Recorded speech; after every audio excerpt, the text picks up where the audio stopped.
importante. Son los créditos otorgados por el banco, ¿ya? Obviamente, este crédito es otorgado a terceros. A terceros. Estos terceros pueden ser personas naturales, ¿ya? Naturales. Ahorita vamos a abundar sobre esto, ¿no? Personas naturales y personas jurídicas.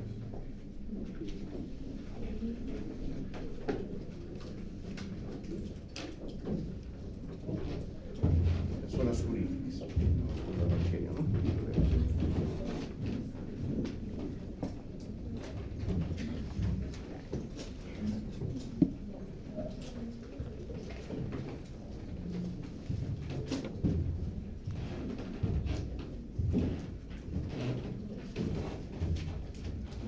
Bien, eso en cuanto a cartera.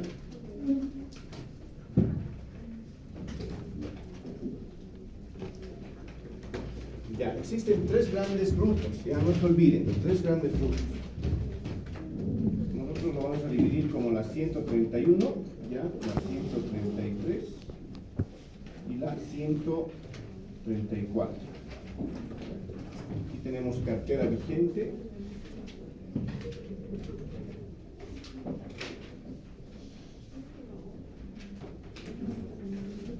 Tenemos cartera vencida.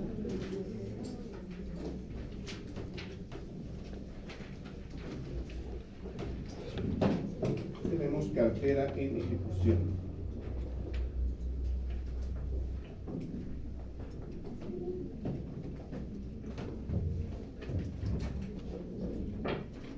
Cartera en ejecución. ¿Ya?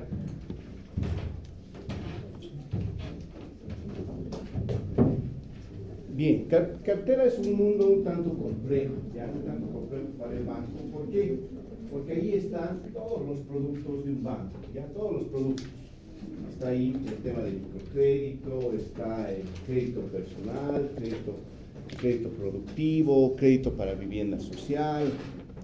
En realidad, toda la ingeniería financiera de un banco se traduce en cartera, ya es lo más grande. Es lo más grande para un banco, ¿ya? Acá existe tecnología crediticia, por ejemplo, ya los bancos han avanzado en su tecnología crediticia, ¿ya? Tecnología crediticia. Esta tecnología crediticia es muy importante, ¿ya? Porque acá está el know-how de la empresa, la tecnología crediticia, ¿ya? Tecnología crediticia. ¿A qué se refiere la tecnología crediticia? La tecnología crediticia se refiere a cómo evaluar el crédito, ¿ya? Cómo evaluar el crédito y colocar de manera adecuada, ¿ya? Muchos ejercen, bueno, es una carrera el ser de la parte de créditos, por ejemplo, pertenecer al área de créditos. Es una carrera que comienzas como oficial de créditos, ¿ya? Comienzas como oficial de créditos. Ya, en nuestro medio, dado que tenemos un 80% de informalidad, obviamente tenemos que utilizar mucha tecnología crediticia, ¿no? Mucha tecnología crediticia. Por ejemplo, una de las experiencias muy importantes es Banco FIE, Banco Sol, ¿ya? Parecería que son bancos pequeños, ¿no? Parece que son bancos pequeños, bancos abocados a pyme, problemas ahí, ¿no? Las tres grandes. Ecofuturo más, que se ha vuelto banco, ¿ya? Ecofuturo era una IFD, se ha vuelto banco, ¿ya? Un fondo financiero privado inicialmente. Luego, con la reforma de la ley 393, se convirtió en banco, ¿ya? Principalmente FIE y Banco Sol son una de las empresas que, bueno, de alguna manera han puesto a nuestro país en los ojos del mundo. ¿Por qué? Porque la tecnología crediticia que manejan ya es tan avanzada. ¿Por qué? Porque es fácil evaluar a una persona jurídica que tiene estados financieros, ya que tiene estados financieros, es formal. Bueno, entre comillas fácil, ¿no? Entre comillas fácil. ¿Por qué? Porque es formal, tú puedes ver sus impuestos, tú puedes ver sus estados financieros, sus informes de auditoría, ya puedes revisar sus informes de auditoría y determinar si realmente existe una fuente de repago. Ya la fuente de repago es muy importante.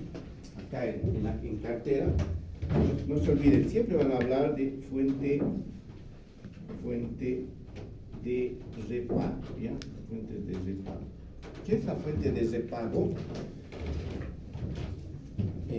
Eso lo es todo en cartera, ¿no? Porque si la persona natural o jurídica adquiere un crédito y no va a poder hacer frente a las cuotas del crédito, obviamente ese crédito se va a caer, ¿no? Va a incurrir en mora, primero vas a estar en cartera vencida, después en cartera en ejecución, se va a rematar o se va a liquidar, ¿no ven? Eso tenemos que tomarlo en cuenta, ¿ya? Ahora bien, les estaba hablando del caso Banco FIE, Banco Sol, ya, por su tecnología crediticia. Es relativamente fácil analizar a una persona jurídica que es formal, pero imagínense a uno de la 16 de julio, a uno del mercado Los Pozos, que no tienen estados financieros, que simplemente cuando tú les preguntas te dicen, bueno, yo gano, a ver, a la semana pues ganaré $1,000, $2,000. Mis activos son esas ollitas, mis activos son esos, mis activos son esos carritos, ¿no? Microcrédito. Entonces, la tecnología crediticia ha avanzado tanto a la mano de Banco Sol y Banco FIE, que Banco Sol y Banco FIE se rankean en los puestos más altos a nivel mundial, con Grameen de África, por ejemplo. Grameen es uno de los bancos más grandes del mundo en temas de microcrédito, ¿ya? Incluso existe un caso Harvard de Banco FIE y Banco Sol, ¿ya?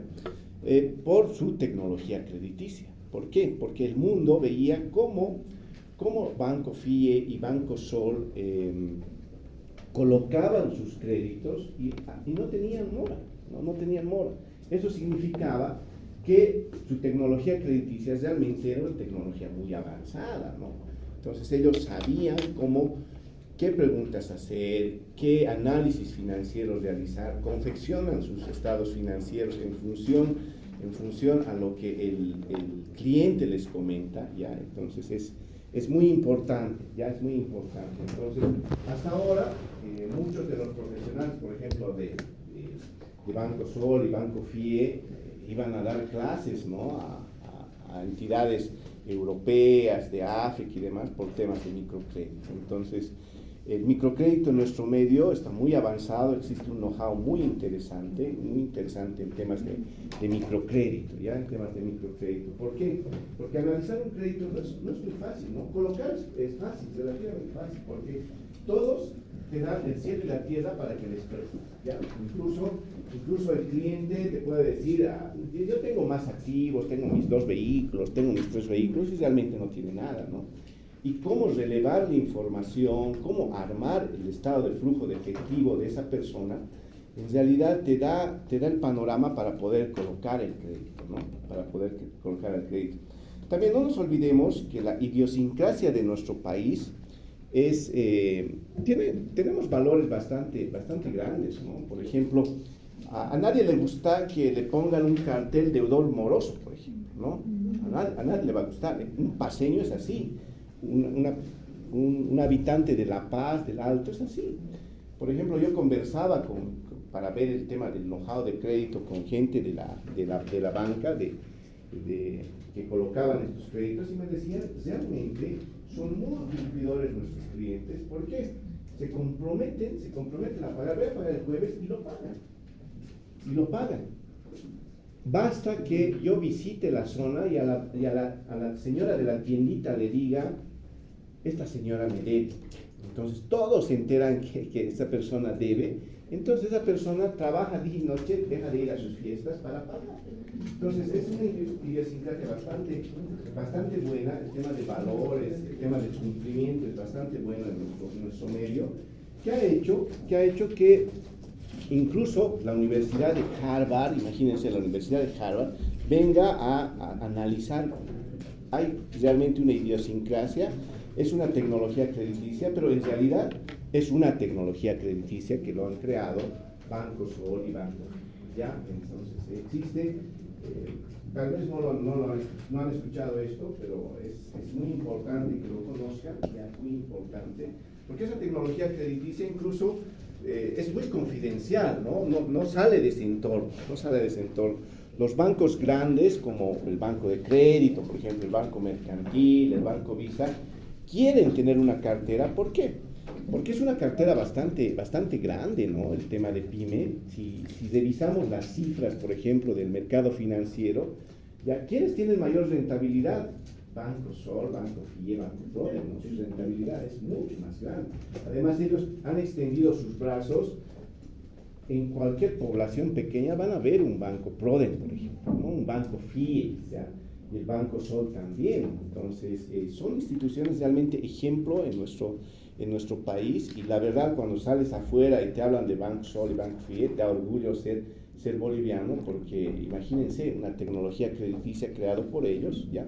Es por esa razón, por ejemplo, conocían Banco Los Andes, ProCredit, ha sido absorbido por el Banco Mercantil Santa Cruz. ¿Por qué? Porque ellos necesitaban, por el tema de cupos y demás, cupo de carteras, ya necesitaban esa tecnología crediticia, entonces se lo han hecho una absorción, ¿no? Entonces, es muy importante que conozcan este tema, ya no solamente el tema contable sí lo vamos a revisar, lo estamos viendo. El tema contable en realidad se plasma en esto. Ya vamos a hacer prácticas, cartera vigente, cartera vencida, cartera en ejecución. Ya acá tenemos 90 días para que esté en cartera vigente, luego pasa vencida. Vamos a hacer prácticas sobre ello, pero es importante que el mayor foco del trabajo de un banco se encuentra acá, ya, se encuentra en la parte de cartera, ¿ya? ¿Y cómo analizará el crédito un oficial de negocios, por ejemplo? ¿Cómo analizará para colocar a la persona natural o jurídica? Todo se basa desde el punto de vista del flujo de efectivo, ¿ya?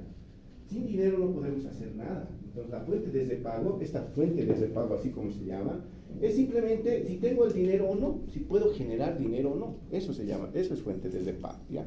¿Cuánto dinero puedo generar a la semana? ¿Cuánto dinero puedo generar al mes? ¿Cuánto dinero puedo generar al año? ¿Ya? Y no solamente es generar dinero, es generar rentabilidad, ¿ya? Generar rentabilidad. Es muy importante, ¿ya? Eso en cuanto a cartera. A ver, en nuestro medio, como les decía, existen dos segmentos totalmente divididos, ¿ya? Tenemos un segmento que es corporativo y un segmento PYME, ¿ya? Ese segmento PYME está con Banco FIE, Banco Sol, Banco PRODEN, Ecofuturo, ¿ya? Que es un segmento exclusivamente PYME. Pero ese sector exclusivamente PYME obviamente es el que más dinero te da, ¿ya? ¿Por qué? Porque se coloca a tasas muy altas, ¿no? 25, 28%. Pero aún así, nuestros artesanos, nuestros obreros, nuestra gente que está moviendo la economía de nuestro país, obviamente lo soporta, ¿no? 28% para ellos lo pueden pagar, ya lo pueden pagar. Más que un corporativo con un 12%, ¿no? De 9 a 12% más o menos en tasa, ya que es un corporativo, obviamente, igual no es una tasa baja, ya no es una tasa baja, pero aún así lo puede soportar, ¿ya?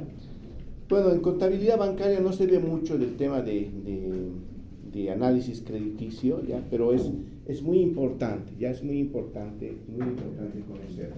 Otro tema que también es importante en la parte de créditos es el tema de la central de riesgos. ¿Han escuchado hablar de la central de riesgos? ¿Ya? La central de riesgos, ya es muy importante en cartera, ¿ya? Central de riesgos, así se llama. Central de riesgos. Acá están los buros de información crediticia.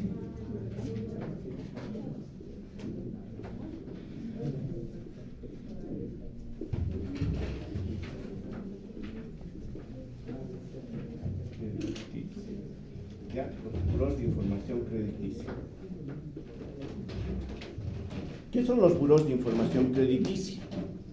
Ahí tenemos a Enservic, por ejemplo, ¿no? Infocent, Enservic, Infocent. Cuando veíamos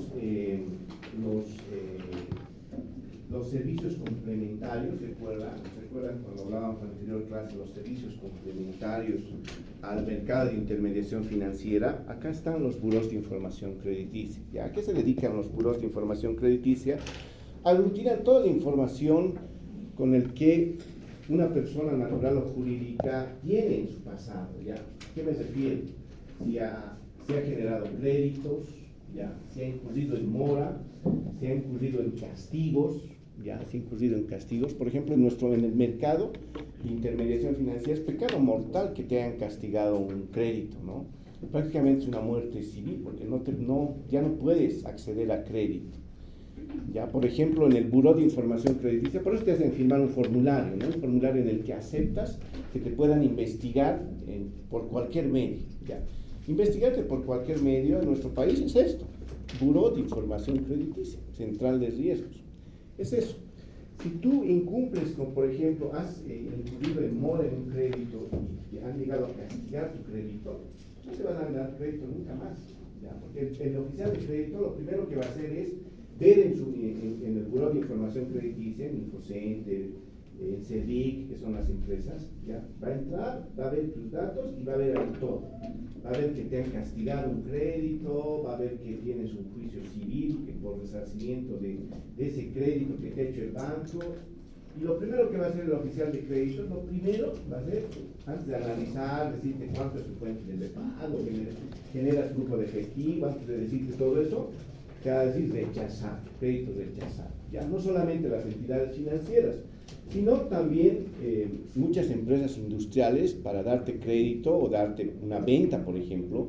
Ahora, si quieres comprar en una Hansa limitada, por ejemplo, en una Minoil, productos de consumo masivo, que ellos te dan crédito 5 días, por ejemplo, primero analizan tu información crediticia, ¿ya? Primero te hacen firmar el formulario del Buró de Información Crediticia en el que aceptas que te van a investigar, y si has incurrido en mora o has incurrido en castigo de un crédito, te la van a rechazar, ¿ya? Te la van a rechazar. Entonces, eso es muy importante, ¿ya? Es el primer paso en realidad, ya es el primer paso para la otorgación de un crédito, ¿ya?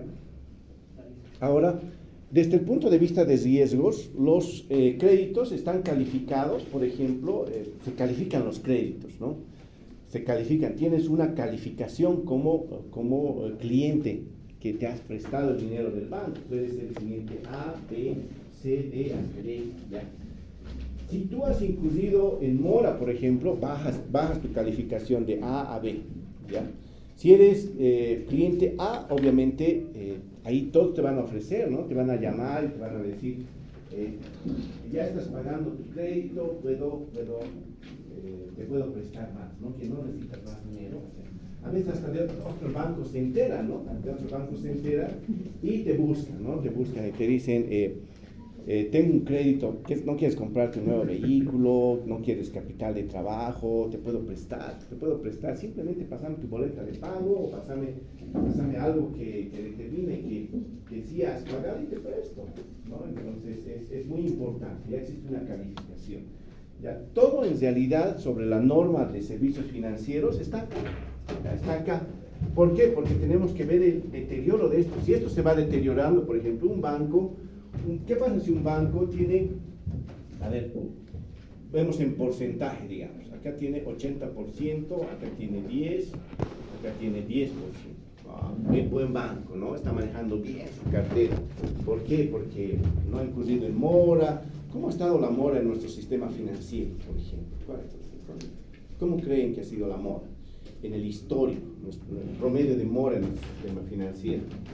Es muy bajo el promedio de mora en nuestro sistema financiero, ¿ya? De hecho, en los últimos 15 años el sistema financiero es lo más sólido que existe en nuestro país, ¿ya? ¿Por qué? Porque la AFI es durísima, ¿no? Ahí no hay muchos temas de política, ya no hay mucho tema de política. Sus normas son durísimas. De hecho, cuando presentas la información financiera, te retrasas minutos en el envío de información, ¿ya? Y tienes multa, ¿ya? Tienes multa. Te equivocas en alguito, te equivocas a ver un numerito, una comita, porque mandas en un código de texto, mandas tu información, tienes un error de forma, es multa. ya, es multa. La multa se calcula por día, se calcula, entonces es durísimo, ¿no? Pero nuestro sistema financiero es sólido, ya, sólido hasta el momento. ¿Qué creen que ha golpeado a nuestro sistema financiero? Ya más o menos tenemos esto, pero ¿qué pasa si en el sistema financiero tenemos al revés? ¿Qué pasa si tenemos aquí 40, aquí tenemos 40 y aquí tenemos 20? Obviamente ahí algo anda mal en nuestro sistema financiero, ¿no? ¿Y cuál es la importancia de nuestro sistema financiero? El sistema financiero, desde el punto de vista económico, para un país no es todo, ¿ya? De hecho, si el sistema financiero está mal parado, ¿ya? Si el sistema financiero no tiene, por favor, silencio, ¿ya? Si el sistema financiero está deteriorado, obviamente la economía va a estar mucho más deteriorada, ¿ya? Existe una correlación directa entre el crecimiento de la economía y todo lo que es el sistema financiero. En realidad, esta parte de cartera es muy importante. De hecho, ¿han escuchado hablar de la NIF 9, por ejemplo? Que trata sobre deterioro de activos. Es esta parte, ya, esta parte de deterioro de activos. Y es Basilea, por ejemplo, la norma Basilea. Todo está enfocado en la parte de cartera, ya en la parte de cartera. Si bien en contabilidad bancaria, la verdad no tiene mucha complejidad porque manejamos el plan de cuentas, hacemos reclasificaciones, cartera vigente, vencida, en ejecución y demás, pero en realidad desde el punto de vista operativo para un banco es lo más complejo, ya es lo más complejo. Para el área financiera, por ejemplo, también calcular el deterioro de los activos es complicado. Ya, darle la calificación de riesgo a los clientes también es un tanto complicado, ya es un tanto complicado. No nos olvidemos que en el banco existe el famoso CAP. ¿Han escuchado hablar del CAP? El CAP, que es el coeficiente de adecuación patrimonial. Ya. Este coeficiente de adecuación patrimonial tiene que estar siempre por encima del 10%. ¿Ya? El coeficiente de adecuación patrimonial se lo calcula en función al deterioro de esta parte, la parte del deterioro de cartera, ¿ya? El coeficiente de adecuación patrimonial. Es muy importante, por ejemplo, si en el coeficiente de adecuación patrimonial un banco baja por debajo del 10%, ya la ASI está viendo fiscalizar al banco, ¿no? Está viendo fiscalizar al banco. Y si mantienes 3 meses tu coeficiente de adecuación patrimonial por debajo del 10%, ya puedes tener una intervención, ¿ya? Y si no puedes manejarlo, la ASI te liquida, ¿ya? Te liquida. Entonces, este es un indicador muy importante de solvencia, ese es su nombre, es un indicador de solvencia, que se monitorea cada mes, ¿no? Algunos bancos tienen incluso un nivel más estresado de cálculo, ya, tienen un nivel más estresado. Por ejemplo, las áreas de riesgos calculan que tu CAP debería estar por encima del 12%, por ejemplo, ¿ya? Del 12%. Entonces, a nivel corporativo tienes un CAP distinto que el normativo. Entonces, ahí de alguna manera, tienes una brecha para poder hacer frente a tu CAP, por ejemplo, ¿no? Ahora, ¿qué efecto tiene cartera sobre el CAP? Pues tiene todo, porque los activos ponderados por riesgo están en función a esto, están en función a cartera, ya están en función a cartera. En esta época coyuntural, no un tanto coyuntural, en esta época de COVID ya que hemos vivido, obviamente ha sido muy fuerte, no solamente para nuestro país, sino para el mundo entero, ¿ya? Han debido escuchar hablar de la reprogramación de deudas, los créditos diferidos, ¿ya? Con el tema del encierro, ya obviamente muchos ya no producían, ¿no? Imagínense un restaurante que ya no produce, muchas fábricas que ya no podían producir, casi un año, ¿no? Un poco más de un año, recién estamos saliendo, ¿ya? Recién estamos saliendo y han escuchado del crédito diferido, por ejemplo, del crédito diferido. A ver, ¿alguien me puede hablar del crédito diferido para que ya vayamos ¿Alguien sabe en qué consiste el crédito diferido? Crédito diferido, Alison. Crédito diferido, ¿has escuchado hablar del crédito diferido, de los créditos diferidos? ¿Has escuchado hablar de los créditos diferidos, Alison? ¿No? ¿Sí, no? ¿No? No sabe. No sabe, no responde. Marcelo, ¿has escuchado hablar de los créditos diferidos? Según tengo entendido, es como en palabras simples, ¿ya? Yo estoy tratando de hablarles no muy técnico, ¿ya? No muy técnico para que se más o menos se entienda. es como el pago a plazos en sí. Ya. Pero bueno, en sí eso es lo que yo le entiendo. Cuando dicen diferido es un pago a plazos de lo que deberías estar pagando. Ya, perfecto. En resumen, bien, excelente, eso es eso. En resumen, un crédito diferido es, el cliente ha dicho no tengo plata para pagar y no pago. ¿Ya? Y el gobierno ha dicho, perfecto, entidades financieras, bancos, les aplazan el crédito. ¿Ya? Si tenían que pagar hoy, van a pagar de acá a un año. ¿Ya? O hasta que pase la pandemia, más o menos, ¿no? ¿Qué complicación han tenido ahí los bancos? ¿Qué complicación creen? ¿Se acuerdan de mi primera clase lo que les decía? Claro, los intereses. ¿Recuerdan este triángulo? Que no se olviden, ¿ya? No se olviden esto. Rentabilidad. Exacto. Riesgo. Liquidez. No se olviden este triángulo, ¿no? Este triángulo famoso, que toda nuestra profesión de financieros se basa en esto. Se basa en esto. Rentabilidad, riesgo, liquidez. ¿Ya? ¿A qué se refiere? Rentabilidad es la utilidad que gano, ¿no? La utilidad que gano, la utilidad que genero. Desde el punto de vista financiero, ¿cómo lo calculo? Estado de resultados. Ingresos, gastos, rentabilidad, utilidad. ¿Ya? Riesgo. Siempre está incorporado el riesgo en todas nuestras actividades, ¿no? Existe una correlación directa entre rentabilidad y riesgo. ¿Por qué? Porque si quiero más rentabilidad, voy a tener que asumir más riesgo. ¿Ya? Si quiero menos riesgo, me van a dar menos rentabilidad. ¿Ya? Esto siempre está casado. ¿Qué tiene que ver liquidez? Si no tengo dinero en efectivo, cash, no hago nada. ¿Ya? ¿Qué pasa si yo tengo una buena idea emprendedora, pero si no tengo capital, no lo voy a poder llevar adelante? ¿Ya?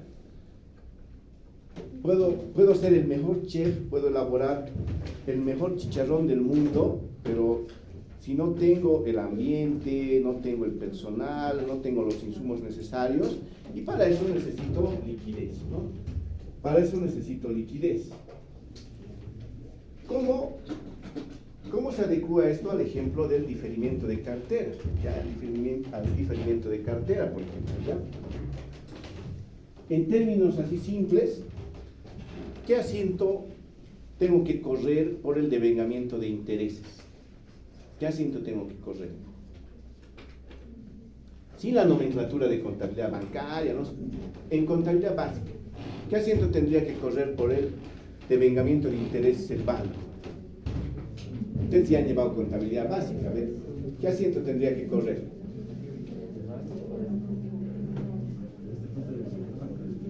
Intereses por cobrar contra intereses percibidos. ¿No ven? Este es el asiento. El asiento es intereses. Intereses por cobrar contra intereses.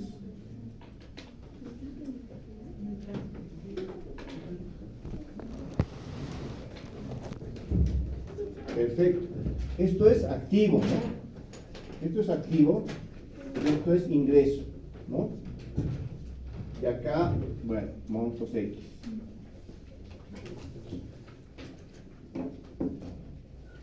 ¿Cuál es la...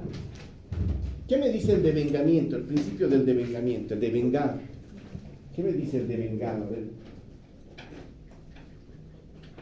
¿Qué me dice el principio del devengar?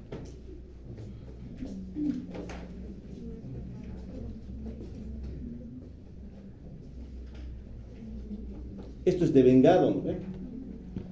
Productos devengados por cobrar, sería, ¿no? En la cuenta de banco. Productos devengados por cobrar contra... El principio de devengado me dice que reconozco las variaciones patrimoniales independientemente de si he cobrado o pagado. Eso me dice el principio del devengado. Reconocer las variaciones patrimoniales independientes, eso es lo muy técnico, ¿no? Si mi abuelita me pregunta devengado, ¿cómo puedo explicarlo? Pero, abuelita, a ver, el principio del devengado es reconocer las variaciones patrimoniales independientemente si he cobrado o pagado. ¿Me va a entender? No me va a entender, ¿no? Me va a decir, ¿qué estás hablando? Estás loco. Independientemente de lo técnico, ¿qué significa esto? Que no he cobrado, que no ha habido liquidez. ¿Ya? ¿Y cuál es el elemento fundamental de un banco? Liquidez, el dinero, ¿no ves? El dinero. Entonces, ¿qué ha pasado en nuestro sistema financiero hasta ahora? Hasta ahora tenemos el problema, ¿ya? Los estados financieros con el que se ha cerrado el 2020, ya por la pandemia, por ejemplo, los bancos han mostrado rentabilidad. Han mostrado rentabilidad. ¿Por qué? Porque has generado un activo, ¿ya? Y has generado un ingreso, ¿ya? Entonces, han mostrado rentabilidad, pero obviamente sin liquidez no haces nada. No haces nada. Entonces, nuestro sistema financiero obviamente ha preferido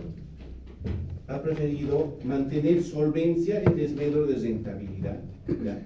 En desmedro de rentabilidad. Por eso, ahora estamos viviendo una coyuntura en la que el sistema financiero está colocando, pero muy poco, ¿ya? Ellos se están dedicando más en cobrar esto, en los intereses por cobrar. Incluso están reprogramando, ya están haciendo reprogramaciones y demás. Nuestra mora no está muy alta. ¿Por qué? Porque se está reprogramando, ¿no? La otra cara de la cartera vigente, vencida, cartera de ejecución, la otra cara son las carteras reprogramadas, ¿no? Tenemos las reprogramaciones, ¿no ven? El otro grupo, tenemos carteras reprogramada vigente, carteras reprogramada vencida y carteras reprogramadas en ejecución.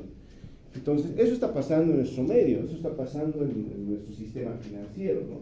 El cobrar se está haciendo un poco complicado, porque muchos bancos están requiriendo personal de normalización de cartera, están de alguna manera poniendo más gente para que obviamente se haga seguimiento, Estamos viviendo un momento coyuntural, recién saliendo del COVID y demás, ya para obviamente sopesar esto. ¿Por qué? Porque si no tienes la liquidez acá en el mercado, obviamente, si no tienes el dinero, no has cobrado el dinero, como banco, obviamente, si colocas es muy riesgoso también, ¿no? Porque muchos han perdido sus empleos, han perdido su trabajo y demás, y obviamente no están pudiendo hacer frente a sus obligaciones de créditos. Ya no nos olvidemos que un poco más de 15 años hacia atrás, hemos vivido más o menos un boom de la burbuja inmobiliaria, ya. El precio de los inmuebles, por ejemplo, se ha triplicado en un 300%. Todos querían comprar terrenos, casas y demás. Todos estaban con más o menos los indicadores de desempleo estaban muy bajos en nuestro medio, desde el punto de vista económico. Y bueno, muchos han optado por el crédito, ¿no? Además, allí tenemos el tema de vivienda social, que también está acá, ¿no? Cartera, tema de vivienda social. Entonces, es muy atractivo prestarte a 25 o 30 años, comprarte una casa, un terreno, con una tasa fija, ¿no? Con una tasa fija del 6.5%. No nos olvidemos que muchos de estos créditos tienen incorporado, en el crédito de vivienda, tienen una TRE, ¿no? Que es una tasa TRE. Más adelante, después de ver cartera, vamos a ver todo el tema de tasas, ¿ya? Ahí vamos a ver la tasa TRE, vamos a ver todo cómo se calcula la tasa, el spread, todo el tema de tasas, lo vamos a ver ahí, ¿ya? Entonces, no nos olvidemos que está acá, ¿no? En el tema de vivienda social, por ejemplo, muchos se han prestado, pero han perdido sus trabajos y todo eso por el tema de la pandemia, y obviamente acá están complicados ahí los bancos para cobrar y para mantener vigentes sus créditos y no en mora, ¿no? Entonces, se está trabajando, el sistema financiero está trabajando en eso, tratando de normalizar y todo eso, ¿ya? Adelante, Nicole, por favor, con su consulta. sacas un crédito de un banco, el titular y muere, ¿pagan o ahí muere el crédito? Dependiendo si el titular es casado, es soltero. Si es casado, pues pagan. Si es casado, ya. Puede haber dos situaciones, ya. Puede que ambos sean fuentes de pago, ya, o solamente uno sea fuente de pago, ya.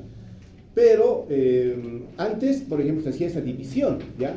Se hacía esa división. Al que tiene la fuente de pago, lo aseguramos, ya. Y si fallece, bueno, pues la compañía de seguros con el crédito de desgravamen cubre el crédito. Entonces ahí está feliz. Ya, pero ahí existía un error grande, ¿no? Existía un error grande cuando, por ejemplo, el esposo trabajaba o la esposa no trabajaba, ¿no? O viceversa, ¿ya? Cuando fallecía la persona que no era fuente de pago, no, tú no eres fuente de pago, entonces tienes que seguir pagando nomás, ¿no ves? Pero no, ahora, desde el punto de vista del riesgo, el tema de las leyes y demás, el seguro es para ambos, el seguro es para ambos. Independientemente de quién fallece en el tema familiar, el crédito, el seguro de desgravamen te cubre a ambos. ¿Y si es soltero? ¿Perdón? Si es soltero, Si es soltero solamente cubre el crédito.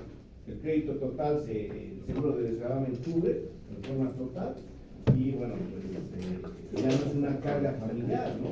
O ya no es una carga familiar para la familia y desde el punto de vista del banco, el banco ha recuperado su crédito, ¿no? Porque el seguro paga, ¿ya? El crédito viene siempre incorporado, ya siempre viene incorporado el crédito con un seguro de desgravamen, ya el seguro de desgravamen y un seguro todo riesgo, ya. El seguro de desgravamen cubre a la pareja, ya, a la pareja que se presta, ya, y también el seguro todo riesgo cubre el inmueble que estás comprando, ya. ¿Qué pasa si, por ejemplo, ya te has comprado una casita, ya, y justo pasó, por ejemplo, un rayo, un incendio? Tienes la deuda del banco, tienes que recuperar, tienes que hacerlo, refaccionar tu casa, no, el seguro está ahí, ¿Qué pasa si un muro, por ejemplo, el muro se te cae, una persona estaba pasando y a la persona, bueno, ya, era tu muro, te van a decir, ¿no? Era tu muro, tienes que hacer curar a la persona, está en terapia intensiva y demás. Hay un seguro de responsabilidad, todo riesgo tiene responsabilidad civil, entonces te cubre eso más, ya te cubre eso más. ¿Qué pasa si se te cae el techo, por ejemplo? Se te cae el techo, no, está asegurado, entonces tú, obviamente, todas estas medidas están desde el punto de vista de minimizar el riesgo del repago, ¿no? Entonces, eso es tecnología crediticia. ¿Por qué? Porque has visto todas las aristas, ¿no? Has visto todas las aristas. ¿Qué pasa si la persona muere? ¿Qué pasa si la casa se cae? Entonces, para minimizar el riesgo, contrata un seguro.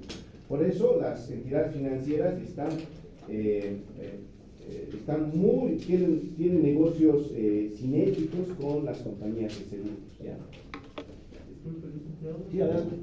Más que todo, he visto un caso con un crédito con una persona extra de Ya. una empresa en la cual se había prestado un crédito para comprar un tráiler. Ya. Era un tráiler y dice que el tráiler se había volcado. Obviamente la persona que se había prestado no conducía, tenía un conductor. Ese tráiler se dedicaba a la exportación de almacenes Ya. de Bolivia a Chile. Ya. Y resulta que en Chile se había volcado, como todo bacala, Ya. el trailer estaba hecho trizas y toda la inversión Ya. se había deshecho. Entonces, esa persona me dijo que sí que está pagando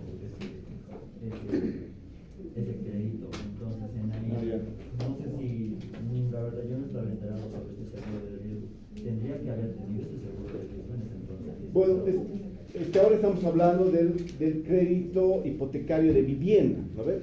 Para el tema de casa. Pero puede que este crédito haya sido un crédito de capital de trabajo. ¿Ya? Si ha sido un crédito de capital de trabajo en el que si yo me he prestado para hacer una inversión, de comprar un activo fijo y demás, puede no haber estado con seguro. Ahí el oficial te pregunta, si quiere le ponemos un seguro al crédito. Ahí el oficial obviamente te pregunta, ¿no? Te dice. También mucho depende del costo, porque también tiene un costo adicional, ¿no? Tiene un costo adicional. Ahora, si tú piensas que, bueno, no creo que necesite el seguro, entonces ya, pues, check y te pasan sin seguro. ¿ya? Te pagan un seguro. Si has comprado para inversión, para capital de trabajo, ¿ya? Ahí no está casado, no necesariamente está casado, puedes convenir. En el crédito hipotecario de vivienda, sí, por normativa, sí o sí tiene que venir casado con el seguro de desgravamen y el seguro de todos los riesgos, ¿ya? Mucho depende del tipo de producto que haya sido. Ahora también ahí, como empresa, nosotros obviamente tenemos que minimizar el riesgo, ¿no? Obviamente si he comprado un tráiler y además he adquirido un crédito de capital de trabajo, yo necesariamente debería haber adquirido un seguro. Ya un seguro todo riesgo para cubrir mi maquinaria, cubrir mi activo fijo, cubrir mi inversión y de esa manera minimizar el riesgo, ¿no? Obviamente tenías mucho riesgo porque tu tráiler era una inversión fuerte y probablemente, siempre pasa algo en las carreteras, ¿no? Y siempre lo recomendable es cubrirlo con un seguro, ¿ya? Con un seguro. Incluso hay seguros especiales para el tema de transporte, ¿ya? Para el tema de transporte hay seguros especiales. Obviamente sí son muy caros y a veces compras el seguro por los viajes, ¿no? No lo cubres por el tiempo, sino por el flujo de viajes que tienes, ¿ya? Entonces es importante casarlo con eso. A veces un crédito, para cerrar, un crédito productivo, un crédito para capital de trabajo, un crédito para inversión, no necesariamente viene de manera obligatoria casado con el seguro. Licenciado, en resumen, un activo depende del cliente si va a asumir el seguro o no, pero dependiendo del activo al que va a hacer la inversión, ¿verdad? Sí, Sí. sí. Por ejemplo, si tengo una fábrica en la que estoy invirtiendo mucho, sí o sí debería ponerle seguro, ¿no? Sí o sí debería ponerle seguro. ¿Por qué? Puede incendiarse, puede pasar cualquier cosa y obviamente ahí mi patrimonio está con mucho riesgo, ¿no? La idea es minimizar siempre ese riesgo, ¿no? Minimizar ese riesgo.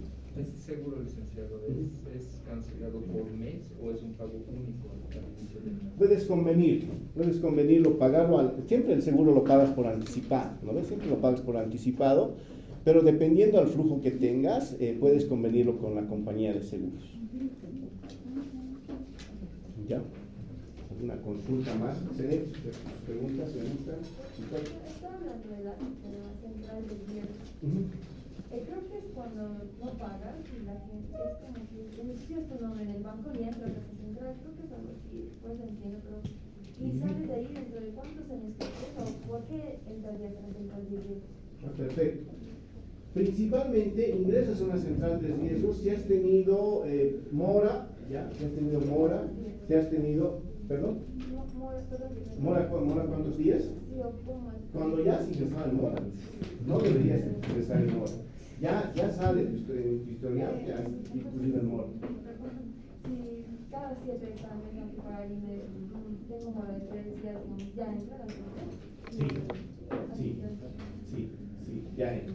¿Por qué? Porque el banco reporta, todos los que han tenido mora, lo van a reportar. Obviamente hay pecados mortales y pecados veniales, ¿no ves? Así en términos coloquiales. Ya, obviamente es venial el hecho de que hayas incluido en mora 2 o 3 días. ¿Ya? Pero ahí vas a tener que pagar, obviamente, la tasa de interés penal, ¿no? Que te cobra, todo eso. Ya, ese es venial. Pero el mortal es que hayan, pues, castigado el crédito. Si te han castigado el crédito, 7 años creo que vas a estar ahí.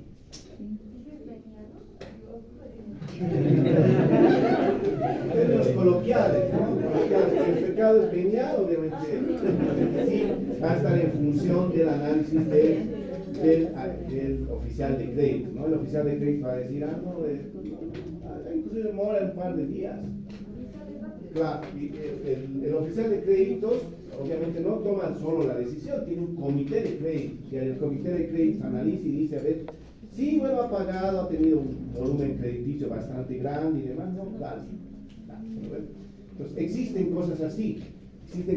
Por ejemplo, en el tema de vivienda social, por ejemplo, ¿no? El vivienda social no te pueden prestar si tienes 2 inmuebles, ¿ya? Pero ¿qué pasa si el otro inmueble no lo has comprado tú, sino ha venido por una herencia y te han grabado, por ejemplo, ¿no? Entonces ahí puede que ha ocurrido mucho, por ejemplo, en el tema de vivienda social, que muchos padres les han dejado a sus hijos terrenos que tenían en sus pueblitos, en sus áreas rurales, ¿ya? Les han puesto su nombre y todo eso, pero el hijo que vive acá obviamente no se ha comprado ese terreno rural, ¿ya? Ese terreno rural no se ha comprado, pero cuando te piden en derechos reales sale marcado, ¿no? Sale marcado que tienes un inmueble. Entonces, ¿qué hacían los del comité de créditos? Veían, bueno, esto lo ha obtenido por una herencia, no lo ha comprado, y bueno, esta es su primera casita que está comprando, adelante con vivienda social, ¿no? Adelante con vivienda social. Entonces, el comité de créditos obviamente analiza esa situación, ve si es un cliente que maneja volumen importante de liquidez y demás, y si has cumplido y demás, y no se olvide del pecado mortal y venial, también se analiza, ¿ya? Sí, adelante. Si una persona enfermora, ¿también afecta su garante? Sí. El garante, aunque solo haya firmado y no haya recibido ni un solo centavo, tiene la misma jerarquía del deudor. Por eso no sean garantes. ¿Nos pueden decir lo del garante? Hay mucha gente que no cree el garante, pero nunca he entendido por qué. Yo solamente me he hecho un préstamo, pero solamente a mis papás, y como los papás confían en nosotros, claro. Pero cuando son personas ajenas, ¿qué inconvenientes al garante se le da cuando son garantes, digamos? Perfecto. Si ha sido garante, por ejemplo, ha sido garante mío, ya, como un ejemplo. Yo me he prestado para comprarme un auto, ya, y me he ido, no he pagado, me he ido a Chile, ya, me he ido con el auto y demás. El banco te va a seguir el proceso a ti, para que pagues lo del banco. Yo estoy en Chile con mi auto feliz, pero tú vas a tener que pagar. Esas son las consecuencias. El garante es exactamente igual que el deudor, como si se hubiese beneficiado del dinero que se ha prestado del banco. Entonces, por eso es complicado ser garante. Es mejor decir en ese momento no. Ya, es mejor decir no. Bueno, lo siento mucho, sí, haremos una cosa, te invito a cenar, vamos a charlar y demás, pero garante no. No, garante no. Porque algo que ocurría, por ejemplo, en los créditos mancomunados, ¿no? Estaba muy de boga los créditos mancomunados. Lo que hacían es, 4 personas, los más conociditos, ¿no? Los más conocidos, ahí las señoras que se conocían muy bien, las comadres, ¿no? Somos comadres, ¿ves? Yo he bautizado a tu hijita, tú a mi hijito y demás, somos comadres, ¿no? El preste, comadres. Entonces se prestaban dinero y tenían que pagar las 4, ¿no? Las 4. Pero ¿qué pasaba a veces? De las 4, 2 se iban, 2 desaparecían. Y las 2 tenían que pagar por las 4. Es así. El crédito mancomunado, el tema de garantía es así. Los 2 sí o sí tienen que pagar. Los que se quedan tienen que pagar. ¿Ya? Lo que hace el de cobranzas, el normalizador de cartera, por ejemplo, lo que hace es, anuestra el deudor al garante, y al garante le ponen el afiche, le rayan, ¿no? Le dicen, ay, él no me ha pagado, y es el garante. Entonces, es complicado ser garante. Nicola, ¿verdad? En los países vacunados, si desaparecen los 4. El que ha quedado tiene que pagar. El líder, digamos. Sí. Les van a poner al resto también en la central de riesgos, van a estar en la central de riesgos, todo, pero al que sí está ahí, le van a seguir pidiendo, ¿no? Van a seguir gestionando para normalizar la cartera, ¿ya? Eso es. Sí, adelante, por favor. Adelante. Sí, Yamilex, gracias por la consulta. Pero lo primero por lo que compañeros sobre un préstamo, si la persona es soltera, pero tiene hijos, entonces la deuda no va a los hijos. En el tema si es soltero y tiene hijos, obviamente los hijos no van a ser buenos de pago. Entonces los hijos no van a tener que pagar, porque el crédito se extingue con el fallecimiento del titular. Y en el caso de que tuviera el hombre un problema y de este problema le dicen que tienen que pagar más, pero en realidad si le avisaron que no estaba ahí. No, en realidad, si es soltero y tiene hijos, no hay problema, porque el seguro va a pagar con el crédito y es cumplido, los hijos no van a tener que pagar el crédito. Pero en realidad si le dijeron que los hijos iban a estar pagando. No. Todo, dependiendo también del crédito, ¿no? Tal vez ha sido un crédito de consumo que no venía casado con seguro. Ya. En el caso de seguro, Sí. imaginaria, ¿qué pasa, digamos, si la máquina tiene un accidente, pero el seguro dice que no cubre, pero ahí está estipulado en el dinero? ¿Cómo se procedería para cobrar por el seguro? Ah, perfecto, perfecto. Ahora, en el tema del seguro, obviamente hay cosas que sí te cubren y cosas que no te cubren, ¿ya? Eso lo determina el inspector de riesgos de la compañía de seguros, ¿ya? El inspector de riesgos va a decir, a ver, existen cosas que, maquinaria, por ejemplo, tiene una antigüedad de 10 años, entonces ya está un tanto obsoleta, solo te voy a cubrir si realmente explota cierta parte, pero si cierta parte se arruina, no. Entonces así se conviene, ¿no? Y vas a tener ahí cosas que sí te van a cubrir y cosas que no, ¿ya? Entonces hay que leer siempre la letra chica, ¿no? En temas de seguros. En temas de seguros hay que ser muy quisquillosos, ¿ya? Y generalmente para temas de maquinarias, para temas complejos, el experto de nuestra compañía tiene que estar para cerrar el seguro. ¿Qué pasa a veces?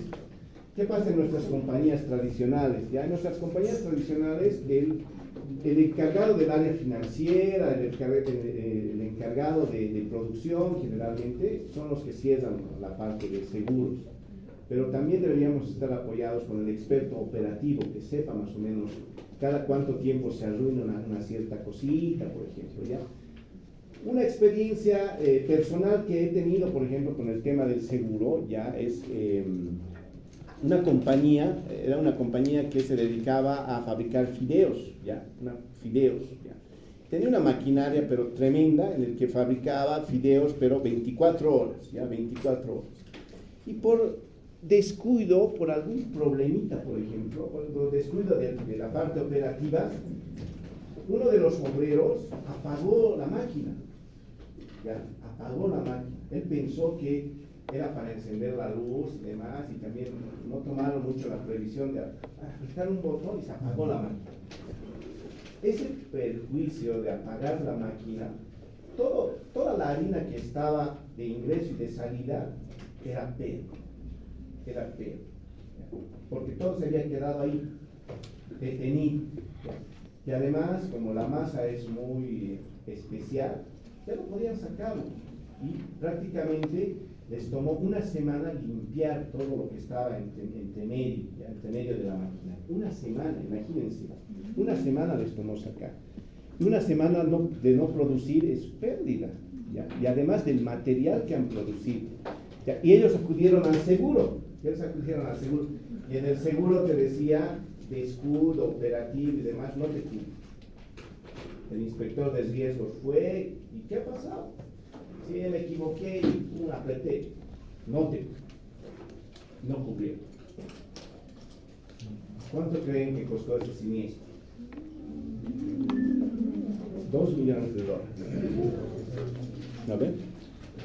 Entonces, también la empresa tiene que tomar sus recaudos, ¿no? Tiene que tomar sus recaudos, no simplemente, tengo seguro, puedo hacer todo, ¿no? Puedo fumar en la fábrica, ¿no? Estar fumando, dejar mis colillas y demás. No puedo hacer, ¿no? Bien, perfecto. Entonces, ¿hasta qué hora tenemos? Bien, entonces saquen una hojita, por favor, para comenzar con la práctica. Hasta ahí está bien, ¿no? Tiene más consultas. No hay problema. Esto es cartera, ¿no? Sí, adelante. Dale. Bien.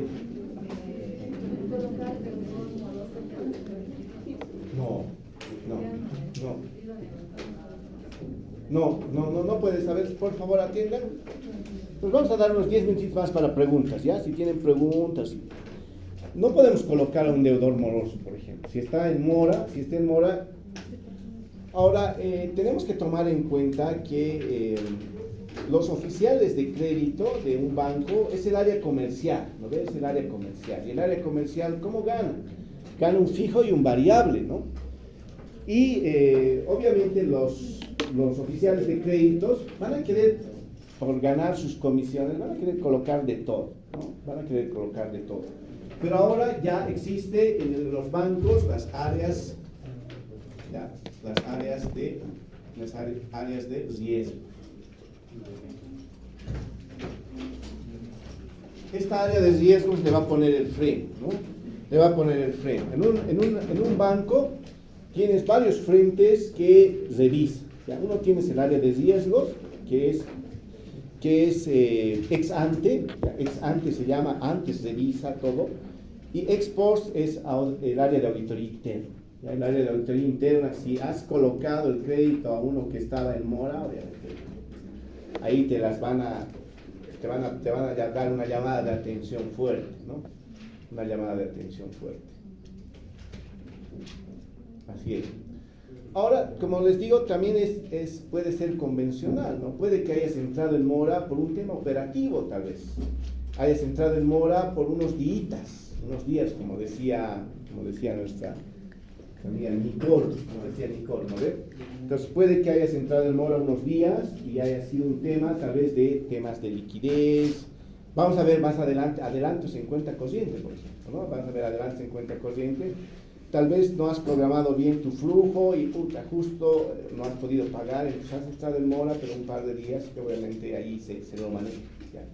Se lo maneja. El tema de las reprogramaciones, por ejemplo, es muy buen ejemplo ahora en el tema de entrar en mora y demás. Muchos de los bancos, ¿qué están haciendo? Están siendo muy proactivos los bancos, ¿no? Y de eso se han caracterizado nuestros bancos. Ya, la verdad es una belleza trabajar en un banco porque aprendes mucho, ya de ahí te puedes ir con el know-how de haber trabajado en un banco, puedes manejar cualquier otro tipo de empresa, ya. Los bancos son muy proactivos, ya han hecho sus proyecciones y demás, y lo que han hecho es llamar a los clientes, ¿no? Por volumen, los llaman y les dicen, a ver, Caitlin, ¿me puedes pagar o no me puedes pagar? De acuerdo a tu flujo de efectivo, ¿me puedes pagar? Bueno, voy a poderte pagar el 30%. Reprogramemos. Entonces, reprogramamos, hacemos un nuevo flujo de efectivo, perfecto, te pasan tu contrato, check, listo, cumple. Si en 3 meses sigues con deficiencias de liquidez, porque estamos en una época coyuntural fuerte, ¿no? Una época fuerte, nadie lo veía venir, ya nadie lo veía venir. En los bancos, por ejemplo, los presupuestos, estamos en octubre, ¿no? Ahorita deben estar cerrando presupuestos para el siguiente año. No solamente presupuestos, sino proyección de acá a 5 años. Los bancos tienen una tecnología financiera, pero pues muy exquisita, muy buena. Entonces, estamos ya en octubre deben estar ya cerrando sus presupuestos, viendo todo, haciendo sus proyecciones, ellos analizan todo el tema económico, a ver qué nos va a influir, la guerra de Ucrania nos va a influir, el tema de la baja de las materias primas, la proyección de nuestro PIB, ya el tema de la balanza fiscal, el tema de la balanza comercial, el déficit fiscal, la balanza comercial, las reservas internacionales netas, todo nos puede influir. Entonces ellos ya están haciendo sus reprogramaciones, entonces ellos ya han visto qué va a pasar de acá a 5 años, que ya va a pasar de acá a 5 años. Entonces, a ver, ¿qué hacemos para mejorar esos índices? Y además eso se modela, ¿no? Han escuchado cómo es modelar estados financieros.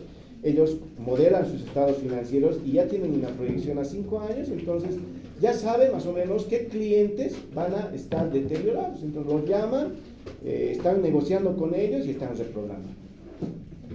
Eso hace. Pero cuando hacen la reprogramación, ¿no pasa el interés civil corriendo? No, Porque... no corre. Cuando entras en mora, ahí paro, todavía no devengas, no haces el devengado que tenemos acá, entras en mora, ya no devengas.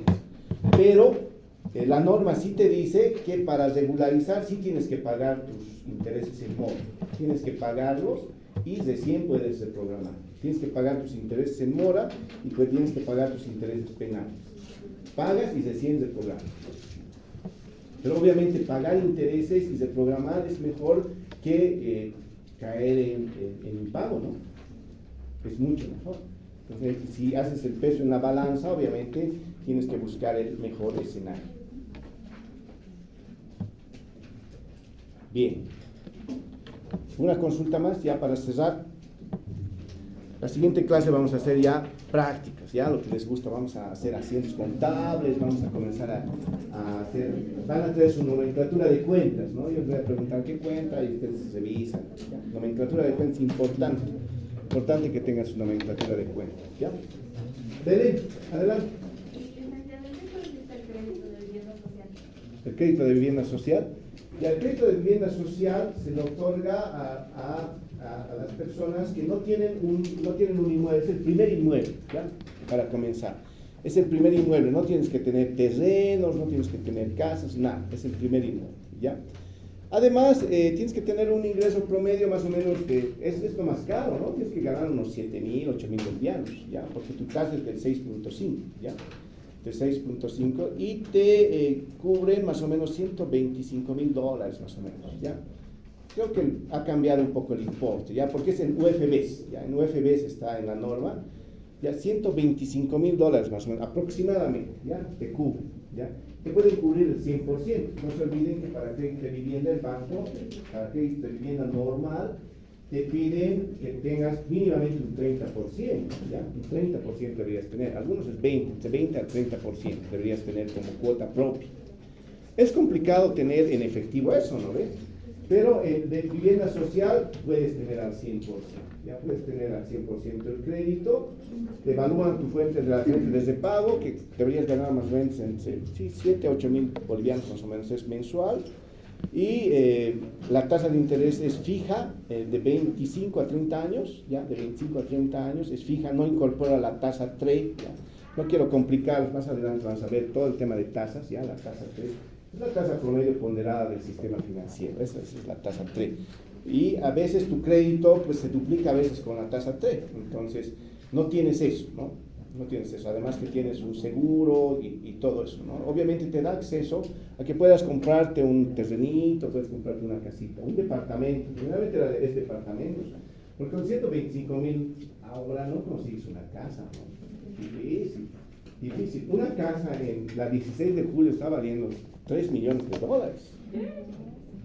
$3 millones. Una casa en la zona del cementerio te cuesta $2 millones. En lugares comerciales te cuesta eso.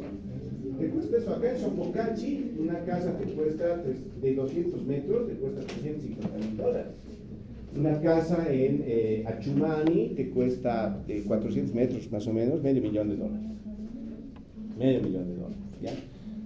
En La Ceja, ni qué decir, $5 millones vale la casa, ¿no? Entonces, 125.000. El departamento de un dormitorio es $125.000, ya en Calacot. Ni qué decir de esta zona, ¿no? Es la zona más cara, está la zona del Prado, de la Arce, el departamento es carísimo, ¿no? Es carísimo. Se ha duplicado mucho, ¿no? Se ha duplicado mucho el precio. En Santa Cruz, por ejemplo, es más barato, ¿no? Es más barato el tema. Recuerdo que antes de la pandemia estaba haciendo un análisis sobre el tema de los precios inmobiliarios asociados con una consultora. Ya hemos hecho un análisis, por eso las cifras que les estoy dando no es decir, estoy inventando, yo he preguntado para comprar casa. Hemos hecho un análisis serio, en el que hemos determinado que el precio de los inmuebles se ha triplicado en realidad. Ya, se ha triplicado. De acá 15 años hacia atrás, una casa de Sopocachi que ahora vale $350.000, podías comprarla en $125.000. Ya, hace 15 años atrás. Entonces los precios están sumamente altos en temas de vivienda, ¿ya? Pero obviamente sirve, ¿no? Ahora, por la coyuntura, los precios se han estancado, ¿no? O sea, ya no hay mucha oferta de bienes inmuebles. Por eso tampoco los bancos te están colocando, ¿no? Es mucho riesgo colocar para comprar bienes inmuebles, ¿no? No te están dando un crédito así rápido, ¿no? Como antes lo hacían. ¿Por qué? Por el tema de liquidez. Ya no hay mucha liquidez en el mercado. Ya. No hay mucha liquidez. Por eso los bancos te están tentando con sus tasas de interés, porque la estrategia es captar, ¿no? La estrategia es captar dinero. Están captando y están invirtiendo, pero no están invirtiendo en títulos, no están mucho colocando, ¿ya? No están mucho colocando. Es la coyuntura más o menos de nuestro actual sistema financiero. Ya, bien. Si no tienen más consultas, por favor saquen una hojita, nombre completo, primero apellidos paternos, nombre, ¿ya? Saquen una hojita, por favor. No les estoy tomando un examen a la mala, yo quiero ver más o menos cómo voy a modelar mis prácticas, ¿ya? Es para eso, ya, muchas gracias. Ya, cuidado, se quejen, no ha venido y nos han tomado un examen sorpresa, no es así, ¿ya? Es para modelar mis prácticas, ¿ya?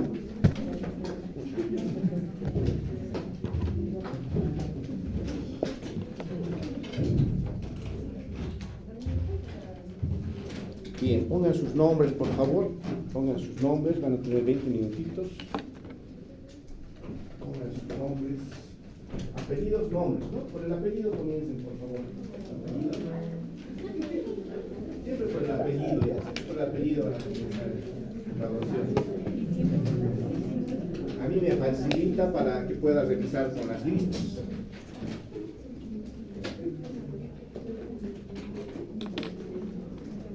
Bien, pregunta 1. Ya voy a esperar.